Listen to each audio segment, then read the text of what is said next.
very important theoretical question. What is the difference between depreciation and capital loss?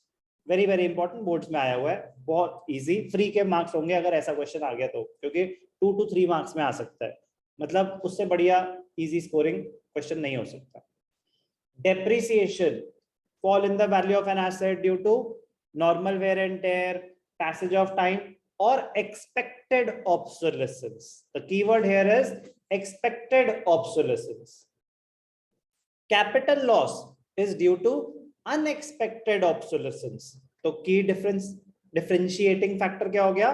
Expected obsolescence for depreciation, unexpected obsolescence for capital loss. करें मतलब क्या होता है? Laptop पुराना होगा तो डेप्रिशिएट होगा ही होगा, that is expected obsolescence. Anvesha चलती हुई है, उसका पैर लगा और लैपटॉप गिर गया, लैपटॉप गिरा, डैमेज होगा तो उसकी वैल्यू गिरेगी कि नहीं गिरेगी? That was unexpected obsolescence. Loss due to accidents, loss due to theft. कोई नेचुरल कैलामिटी आ जाए तो डिस्ट्रक्शन होती है, बिल्डिंग्स डिस्ट्रॉय होती हैं, मशीन्स डिस्ट्रॉय होती हैं, that is unexpected obsolescence. War में कितनी सारे नुकसान हुए हैं कैपिटल एसेट्स के, दैट इज अनएक्सपेक्टेड ऑब्सोलेसेंस. क्या अनएक्सपेक्टेड ऑब्सोलेसेंस का प्रोविजन क्रिएट किया जा सकता है? नो, करते भी नहीं है. हम किसका क्रिएट करते हैं? एक्सपेक्टेड ऑब्सोलेसेंस का. तो depreciation is due to expected obsolescence. Depreciation is considered while estimating national income. हम नेट वैल्यू कंसिडर करते हैं, ग्रॉस वैल्यू नहीं. Unexpected obsolescence, capital loss, it is not considered. कह रहे उसके लिए हम पहले से प्रोविजन क्रिएट करके थोड़ी ना रख सकते हैं, जब होगा देखा जाएगा. यस और नो? तो ध्यान से देखना, इंपॉर्टेंट है theoretically. Expected and unexpected obsolescence. Value of fixed assets में decrease either due to expected obsolescence or due to unexpected obsolescence. जब गिरेगा लैपटॉप तो वैल्यू तो गिरेगी, गाड़ी का एक्सीडेंट होगा तो उसकी वैल्यू गिरेगी.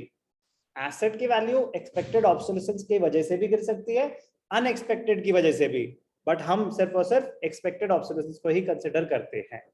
अनएक्सपेक्टेड जब होगा उसके लिए पहले से प्रोविजन क्रिएट करके नहीं रख सकते, जब होगा तब वो लॉस माना जाएगा.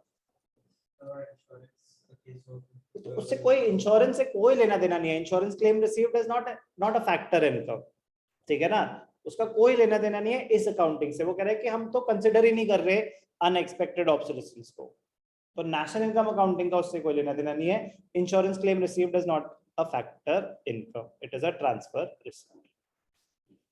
Expected, good question.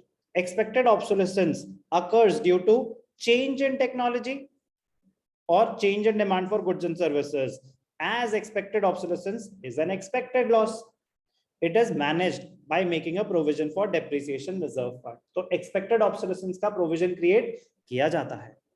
On the other hand, unexpected obsolescence, it occurs due to natural calamities like earthquake, floods, etc., or due to thefts, accidents, etc. Loss of value of fixed assets due to unexpected obsolescence is termed as capital loss. बहुत important है, boards में आया था difference between depreciation and capital loss. तो meaning depreciation is the, चलिए जैसे हम depreciation ही कर रहे हैं, क्या ही बताऊं दोबारा. Capital loss, it refers to loss in the value of fixed asset due to unforeseen obsolescence, natural calamities, thefts, accidents, etc. Provision for loss, depreciation, provision is made for replacement of assets. तो provision create करते हैं depreciation का.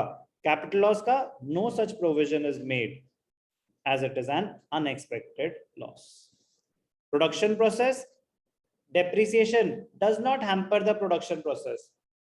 Asset चलना बंद थोड़ी ना हो जाएगा, एसेट धीरे धीरे डेप्रिशिएट होता रहेगा.